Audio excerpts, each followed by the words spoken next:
The True Believer, Thoughts on the Nature of Mass Movements. Part 3, United Action and Self-Sacrifice. Chapter 7, Preface. Section 43, by Eric Hoffer. The vigor of a mass movement stems from the propensity of its followers for united action and self-sacrifice. When we ascribe the success of a movement to its faith, doctrine, propaganda, leadership, ruthlessness, and so on, we are but referring to instruments of unification and to means used to inculcate a readiness for self-sacrifice. It is perhaps impossible to understand the nature of mass movements unless it is recognized that their chief preoccupation is to foster, perfect, and perpetuate a facility for united action and self-sacrifice. To know the processes by which such a facility is engendered is to grasp the inner logic of most of the characteristic attitudes and practices of an active mass movement, with few exceptions. Any group or organization which tries for one reason or another to create and maintain compact unity and a constant readiness for self-sacrifice usually manifests the peculiarities, both noble and base, of a mass movement. On the other hand, a mass movement is bound to lose much which distinguishes it from other types of organization when it relaxes its collective compactness and begins to countenance self-interest as a legitimate motive of activity. In times of peace and prosperity, a democratic nation is an institutionalized association of more or less free individuals. On the other hand, in time of crisis, when the nation's existence is threatened, and it tries to reinforce its unity and generate in its people a readiness for self-sacrifice, it almost always assumes, in some degree, the character of a mass movement. The same is true of all religious and revolutionary organizations. Whether or not they develop into mass movements depends less on the doctrine they preach and the program they project than on the degree of their preoccupation with unity and the readiness for self-sacrifice. The important point is that in the poignantly frustrated, the propensities for united action and self-sacrifice arise spontaneously. It should be possible, therefore, to gain some clues concerning the nature of these propensities and the technique to be employed for their deliberate inculcation by tracing their spontaneous emergence in the frustrated mind. What ails the frustrated?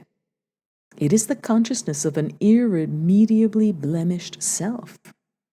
Their chief desire is to escape that self, and it is this desire which manifests itself in a propensity for united action and self-sacrifice, the revulsion from an unwanted self, and the impulse to forget it, mask it, slow it off, and lose it, produce both a readiness to sacrifice the self and a willingness to dissolve it, by losing one's individual distinctness in a compact, collective whole.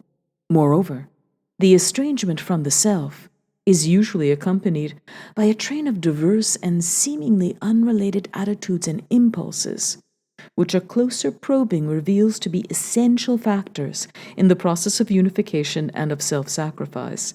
In other words, frustration not only gives rise to the desire for unity and the readiness for self-sacrifice, but also creates a mechanism for their realization.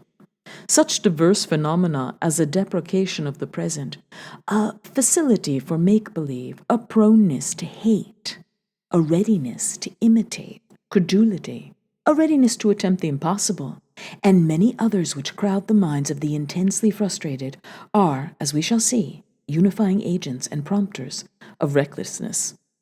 In sections 44 through 103, an attempt will be made to show that when we set out to inculcate in people a facility for united action and self-sacrifice, we do all we can, whether we know it or not, to induce and encourage an estrangement from the self, and that we strive to evoke and cultivate in them many of the diverse attitudes and impulses which accompany the spontaneous estrangement from the self in the frustrated.